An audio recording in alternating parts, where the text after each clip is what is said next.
Today we got two of Iron Man's most powerful suits of armor and Buster armor of that going head to head. The Hulkbuster armor versus Thorbuster armor. Who wins? Well, let's find out. Eyes up.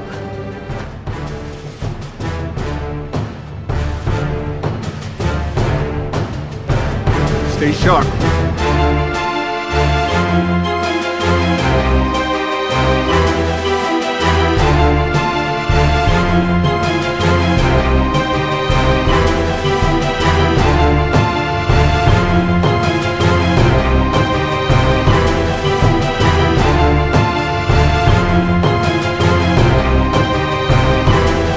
Stay down.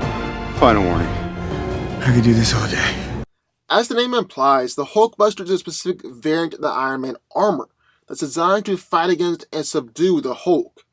Now, there have been a whole lot of Hulkbusters that Tony has built throughout the years, so instead of just choosing one in particular, we're going to be combining all of them together, using a composite version of the armor for the purposes of this fight.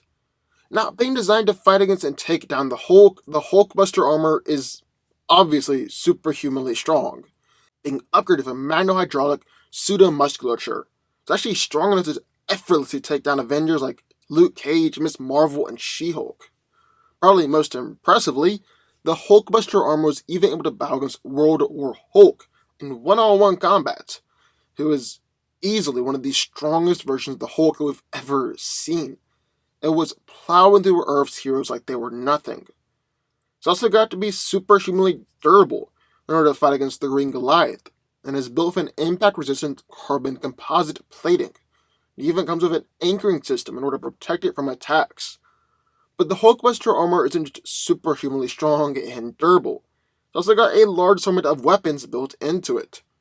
It's got a magnetic railgun launcher, can deploy a minefield, has extremely powerful repulsors and ultrasonic blast, gamma blades, which create a line of radiation that's able to cut through even the Hulk's skin, a gravimetric field generator that temporarily cancels the pull of Earth's gravity on an object, and it even comes with a magnetic compact module, which uses a magnetic field to polarize an opponent, essentially making the person's atoms repel one another.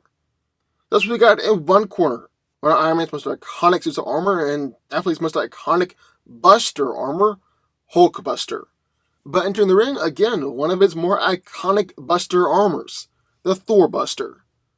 The Thorbuster armor is a marvel of technological design, combining Stark technology with Asgardian magic. It was actually designed and based off of the Destroyer armor.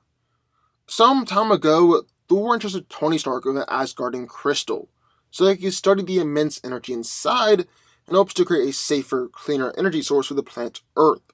However, after Thor started acting up and refused to move Asgard from Sokovia, where it was currently residing, Stark took the crystal and used it to create the Thorbuster armor. This was the only way he had a remote chance against the God of Thunder, considering that Thor now possessed the Odin Force, in addition to his already vast power. Because the armor was empowered by an Asgardian mystical crystal, everything from the weapons to flight to life support utilized the magical energy. The armor also included experimental Type X repulsors, which could be used to boost the armor's strength and punches way outside of Iron Man's normal range. It also greatly boosted the power behind his repulsor blast and his Beam blast. The Asgardian crystal in the suit also allowed Tony to absorb and manipulate all forms of Asgardian energies, effectively giving him his own pseudo-Odin force. Using this power, Iron Man was even able to stop Mjolnir in mid-flight. Then, if need be, the user can eject himself from the suit to normal Iron Man armor to continue fighting. So, who wins? Well, let's break it down. Now, put aside the fact that both of these armors have regularly been beaten on multiple occasions, and have actually succeeded in busting their respective opponents. Because if you overlook that for a second, it's pretty easy to see that both of these armors are some of the most powerful suits that Tony's ever created, and are arguably two of the most powerful pieces of technology in all of mankind. I know they kind of get a bad rap, because these suits consistently lose to both Hulk and Thor, but because of that, I think so many people tend to overlook just how powerful these armor suits are. So with that being said, let's start with the breakdown. Now, the most impressive that Hulkbuster's ever been has got to be the one designed to go up against World War Hulk, Hulkbuster Mach 2. The big guy actually managed to fight against World War Hulk in one-on-one combat, and most likely would have won. They will inject Hulk with the nanites that were designed to suppress his gamma radiation and creation of gamma energy. But someone had sabotaged the suit and stolen the nanites, meaning that nothing was injected when Tony stuck the Hulk with the needle. But still, even with that sabotage, the Hulkbuster suit did well against World War Hulk until it was eventually defeated. So the question is just how powerful was World War Hulk? Remember, World War Hulk, not World Breaker Hulk, the one who destroyed a planet. With World War Hulk, well, he was able to fight against whole X-Men and Avengers teams, put a massive beatdown on Hercules, destroy a regular Iron Man drone with just its sheer grip strength. He's able to beat a confident Sentry in hand-to-hand and one-on-one combat. That last one is probably the most impressive. In their fight, well, Hulk was just laying into Sentry, breaking his nose and busting up his face with one punch, as well as leveling buildings due to the sheer force and shockwaves of hits. Hulk was hitting the Hulkbuster armor with that same level of power, because they knocked over buildings in that fight as well. Yet the Hulkbuster armor stood up to it, at least for a while. Let me just repeat. Hulkbuster took punches that just completely smashed and broke Sentry's face, and even Hercules' face as well. The Hulkbuster armor also has plenty of weapons, some specifically designed to put down the Hulk, like gamma radiation-based weapons. It's also just got vastly more powerful Pulsar Blast and Unibeams, Ultrasonic Blast, and he can even deploy a minefield if Tony really wants to. It's also just got some massive power, as the Hulkbuster has actually been able to put some serious beatdowns on the Hulk, even launching World War Hulk halfway across the city and through several buildings. Yeah, like I said at the beginning, even though Hulkbuster has consistently lost to the Hulk, it's still an impressive piece of machinery. So about the Thorbuster armor?